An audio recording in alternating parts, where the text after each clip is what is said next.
उड़ीसा के कालाहांडी में इंसानियत शर्मसार तब हो उठी जब दाना मांझी नाम के एक शख्स ने अपनी मृत पत्नी के शव को 11 किलोमीटर पैदल लेकर उसका अंतिम संस्कार किया, सिर्फ इसलिए क्योंकि उसे अपनी मृत पत्नी के शव को ले जाने के लिए किसी भी तरह का कोई वाहन नहीं मिल पाया। क्या आम आदमी की जिंदगी आज कालाहांडी में इतनी बदनुमा हो चुकी है? प्रधानमंत्री कार्यालय ने इस मामले को देखते हुए उड़ीसा सरकार से रिपोर्ट मांगी है, लेकिन कालाहांडी का सच क्या है, आज आपके सामने पेश करते हैं न्यूज नेशन की ये एक्सक्लूसिव ग्राउंड रिपोर्ट।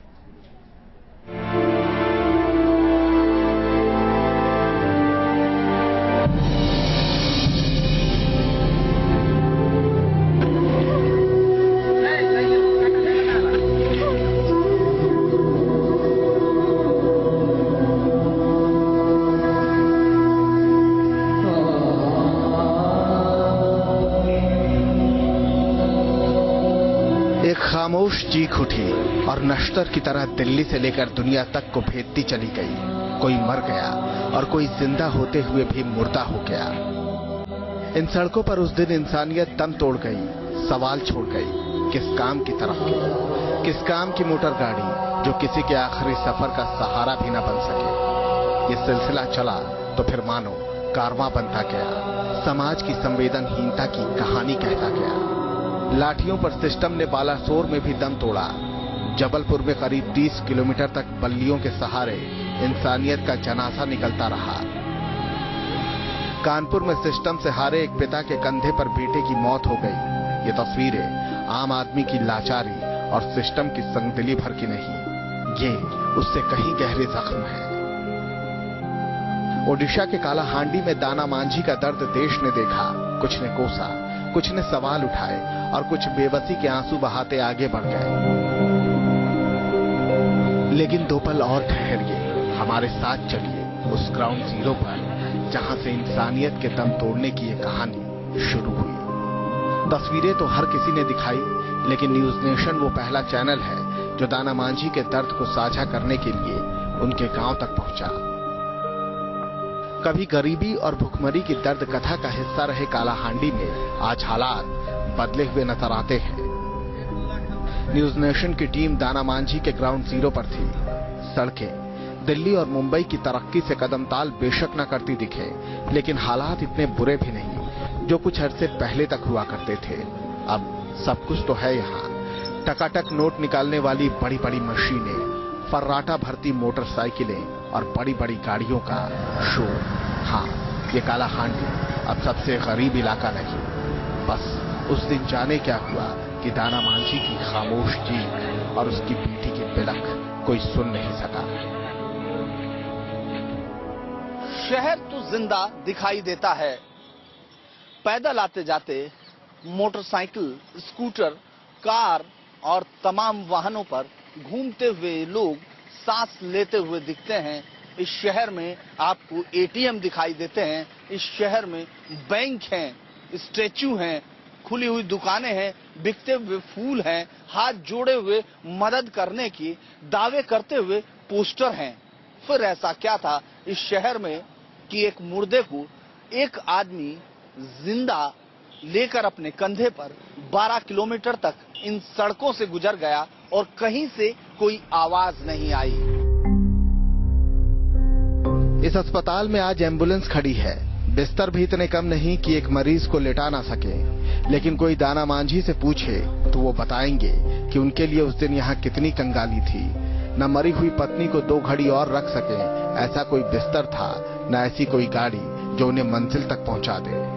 अलग अलग योजनाओं के तहत मिली हुई एम्बुलेंस आपको हॉस्पिटल में दिखाई देंगी। इस हॉस्पिटल में भी इस वक्त आपको 2 एम्बुलेंस दिखाई दे रही हैं खड़ी हुई। ये डिस्ट्रिक्ट हेडक्वार्टर हॉस्पिटल कालाहांडी है, वही हॉस्पिटल जिसमें एक शख्स को सिर्फ एम्बुलेंस न मिलने के चलते अपनी पत्नी के लाश को कंधों पर लेकर जाना होता है। हम इस वक्त कालाहांडी के डिस्ट्रिक्ट हेडक्वार्टर हॉस्पिटल में हैं। यहीं पिछले मंगल की रात यानी मंगलवार की रात जब दाना मांझी पहुंचता है तो रात में उसकी पत्नी की डेथ हो गई। पत्नी की मौत के बाद जब उसने इस पूरे स्टाफ को अपनी बेचारगी दिखाई कि उसके पास घर तक ले जाने के पैसे नहीं हैं, लिहाजा अस्पताल को मदद करनी चाहिए, तब उसको एम्बुलेंस देने से भी इनकार कर दिया गया। गार्ड ने उसको कहा कि पत्नी की लाश को जैसे चाहे वो ले जाए, लेकिन इसी वक्त इस हॉस्पिटल से ले जाए। दाना मांझी के सच के बीच एक सच सिस्टम का भी है जो इस दर्द कथा को झुठलाने की कोशिश करता है। किसी के बिना पूछकर वो चले गए थे और मेडिकल एम्बुलेंस के लिए किसी को से वो हेल्प नहीं मांगा था। उसका डेथ भी डिक्लेयर नहीं हुआ था, लेकिन वो सोचा कि शायद पेशेंट मेरा मर गया, वो सोच कर ले गए थे। शायद हो सकता है उसका स्टेटमेंट भी ठीक है। वो सोचा कि पेशेंट बात नहीं कर रहा तो शायद मर गया हुआ, वो सोचकर उस खुद ही आप ले गए थे रात 2 बजे करीब। सीएमओ साहब के जवाब सुलगते सवालों का मुंह बंद नहीं कर सकते, क्योंकि पूछने वाले तो पूछेंगे ही कि क्या उनके अस्पताल से कोई बेरोक टोक बिना किसी इजाजत के किसी का शव लेकर यूं ही चला जाता है। जब मंगलवार को यहाँ पहुंचता है दाना मांझी अपनी पत्नी को लेकर, तो उसको अंदर बेड पर जगह नहीं मिलती है। यहाँ बेड बेहद कम है, इसीलिए नीचे गद्दे पर डाला हुआ है, लेकिन उसको यहाँ भी जगह नहीं मिलती है। उसके बाद फिर वो यहाँ अगर इसके जो बाहर का एक बरामदा है, जो छोटा सा रूम है, रिकॉर्ड रूम, इसमें उसको लिटा दिया जाता है। लेकिन रात को चूंकि 6 बजे वो शाम के आता है, रात के 8 बजे ट्रीटमेंट शुरू होता है और हालत खराब होने के चलते बीच में ही उसकी पत्नी की डेथ हो जाती है। पत्नी की मौत के साथ ही जब वो डॉक्टर से यहाँ उस समय जो सिक्योरिटी गार्ड है उसको बोलता है, तो उसके बाद जो सबसे बड़ी बात है कि ये दरवाजे बंद कर दिए जाते हैं, यानी पेशेंट्स के बाद उनको सबको उससे अलग कर दिया जाता है और उसको कहा जाता है कि यहाँ से अपनी पत्नी की लाश उठाओ और यहाँ रख दो। यानी 4 बजे के करीब उसकी पत्नी की लाश उठाकर यहाँ रख दी जाती है और उसके बाद से गार्ड उसको लगातार ये कहता है कि यहाँ से अपनी पत्नी की लाश हटाओ, यहाँ से उसको किसी भी तरह ले जाओ। सिस्टम के इस सच को यहीं छोड़कर हम आगे बढ़ते हैं, क्योंकि इंसानों की बस्ती में मुर्दे भी बसते हैं, सांसें तो उनकी भी चलती हैं, बस जिंदा जमीर को तरसते हैं। पत्नी की लाश कांधे पर लिए करीब 14 किलोमीटर के उस सफर की शुरुआत दाना मांझी ने यहीं से की। यहाँ कानून के रखवाले कोतवाल भी हैं, जिले के मालिक डीएम भी, लेकिन बीवी की लाश को ढोते दाना मांझी से पूछने वाला उस दिन कोई नहीं था। हकीकत में तो दाना मांझी के कंधे पर उसकी पत्नी की लाश थी, लेकिन एक मायने में ये सिस्टम की लाश भी उसके कंधे पर थी।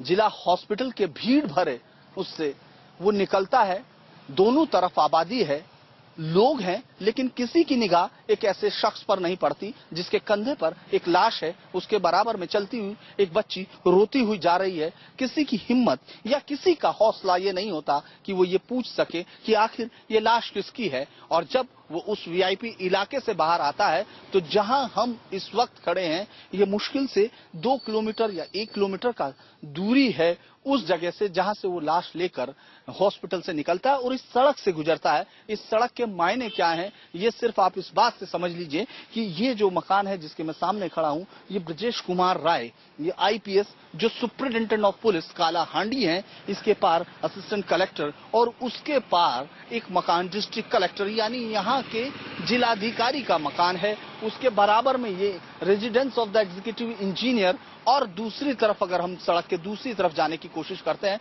तो residence of district and session जज, यानी डीजे जो यहाँ सबसे बड़े अधिकारी हैं, जो वीआईपी हैं कालाहांडी के और जिनकी जिम्मेदारी है इस जिले को संभाल कर रखना, ये उन लोगों के घर हैं जिनके सामने से गुजरा एक शख्स अपने कंधे पर पत्नी की लाश ढोए अकेला जा रहा था अपनी बच्ची के साथ।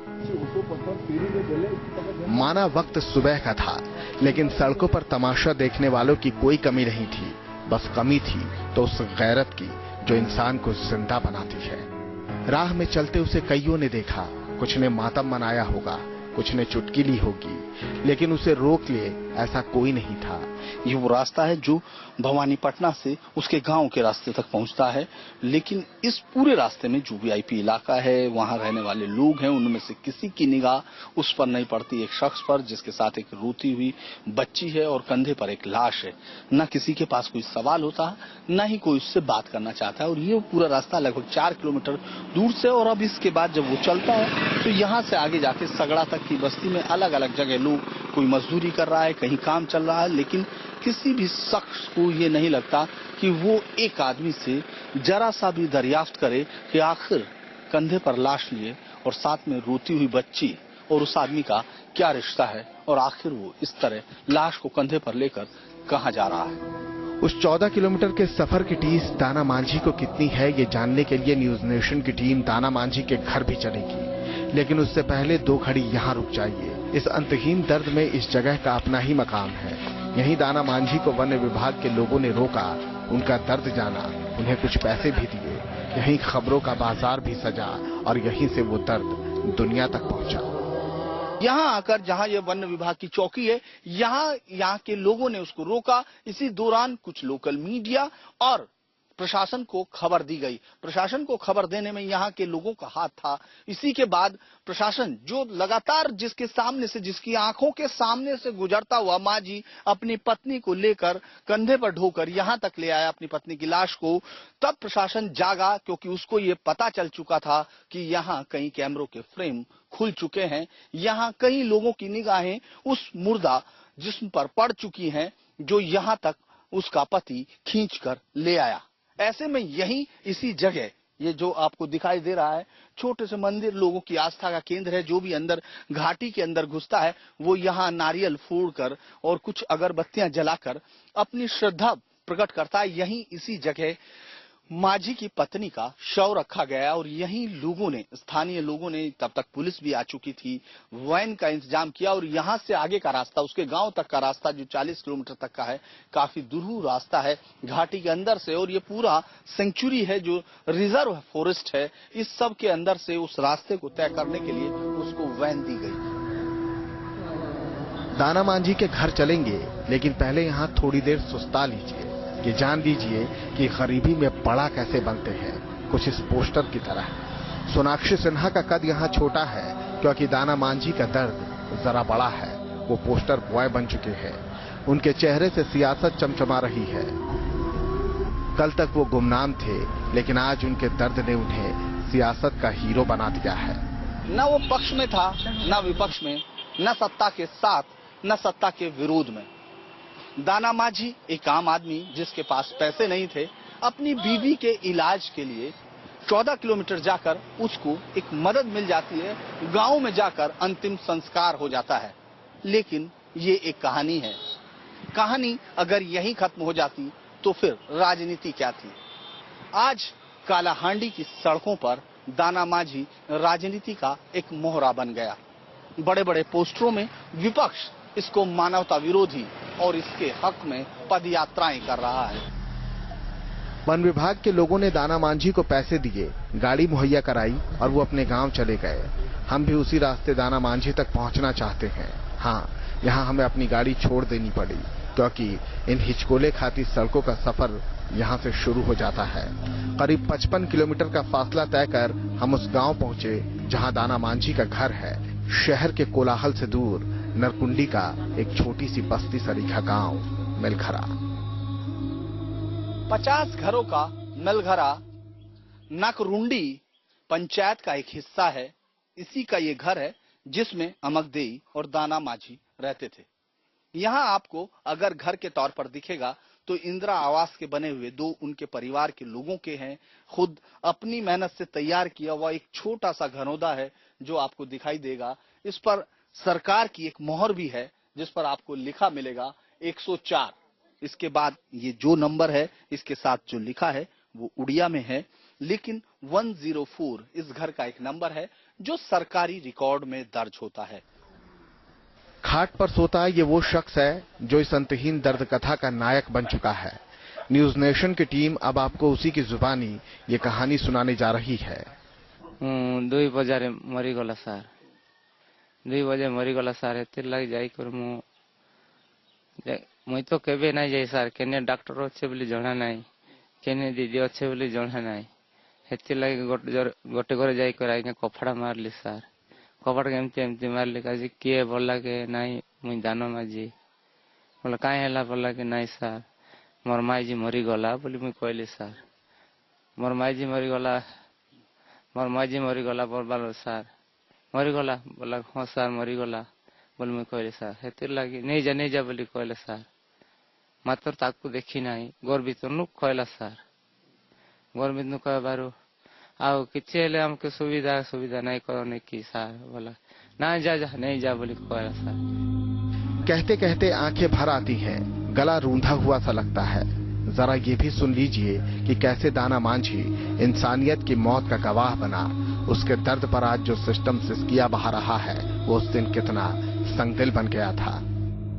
बाटरे कहले जे से काना गाड़ के किए बोले सार मुई भी किसी नहीं जाने से कहीं रे बाबू बोलला के नहीं सार मोर माई जी मरी गला बोली को मुझ खबर सार हेतिर लगी हाँ मरी गला कहने मरला नहीं आज्ञा हॉस्पिटल में मरी गले बोलबार आज्ञा हाँ आज्ञा मरी गला बोला के जा नहीं जा बोली से मैंने भी रास्ता मजूरी थी सार गोटे थिला से भी कहला ओह जियो के भी आओ किसी कथा कहबार नहीं बोली करे सीधा कांदी झील तुम पछे आउे आउ आसिली आपको आर दुई लोग मत बैठले सार बेटी ठांगुन भीतर एका बैठले सार हेतिर लगी एकांड बाबू बोलला के नहीं सार मोर माई जी मरी गला केने मरला नहीं हॉस्पिटल भीतर बोली मुई कहली सार हाँ मरी तो गला हाँ सार आज नहीं जा बोली से मैंने भी कहले सार।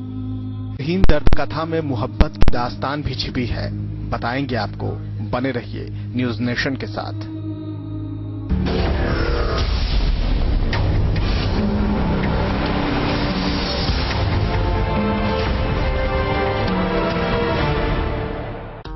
दाना मांझी से हमने ये भी जाना कि क्यों वो मरी हुई बीवी की लाश ढोते रहे, क्यों नहीं उनका अंतिम संस्कार भवानीपटना में ही कर दिया। और यकीन जानिए इसका जवाब कईयों को झकझोर कर रख देगा। शाहजहां और मुमताज के मोहब्बत की दास्तान भी यहाँ फीकी पड़ जाएगी। कहने मरी गले भी बाटे फेंकबू नहीं सीधा कर के नहीं जा मौके बोले कोई सार। ये वो छोटा सा झोपड़ा है जहाँ दाना मांझी अपनी बेटी के साथ रहते हैं। दोनों के पास अपना अपना गम है और रोने को एक दूसरे का कांधा। लेकिन न्यूज नेशन ने इस ग्राउंड जीरो पर यह भी समझने की कोशिश की कि क्या वो गरीबी का कोड़ा था जिसने दाना मांझी की आत्मा इतनी मजबूत बना दी थी। ये एक छोटा सा दरवाजा है जिसके अंदर आपको हमेशा झुक के आना होता है। यानी ये घर ऐसा है जिसमें आप सीधे चलकर आते नहीं, थोड़ा झुक कर आते हैं।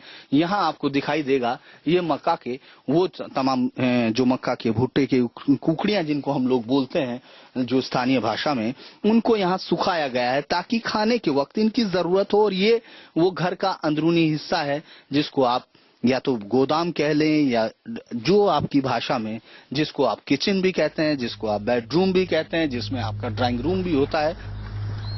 दाना मांझी के दर्द से अब दुनिया गमगीन है। उनकी आंखों के आंसू सियासत की आंखों में भी है।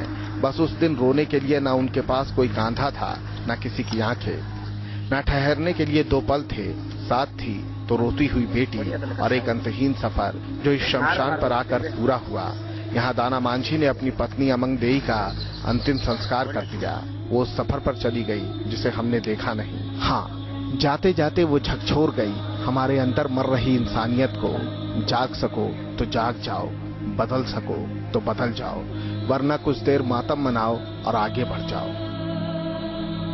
ये कहानी अगर गरीबी की, अभाव की, बेरोजगारी की है तो ये कहानी सरकार और नौकरशाही की बेहयाई की कहानी है, तो मरते हुए सिस्टम की कहानी है। जिंदगी की तहों में लिपटी ये एक प्रेम कहानी भी है। दाना मांझी के प्रेम की कहानी है। दाना मांझी ने भले ही अपने प्रेम में पहाड़ न काटे हों, लेकिन अपनी पत्नी के शव को यानी पहाड़ जैसे वजन को अपने कंधों पर 14 किलोमीटर तक ढोया है, क्योंकि वो इसको इस मिट्टी तक लाना चाहता था। यहाँ उस मिट्टी तक आखिरी संस्कार के लिए दाना मांझी के पास कोई शब्द नहीं। लेकिन अगर कहें तो दाना मांझी यहां तक क्यों आया? क्योंकि उसने कहा था। वीडियो जर्नलिस्ट शान पटनायक के साथ धीरेन्द्र पुंडीर, न्यूज नेशन, मेलघरा, नकरुंडी।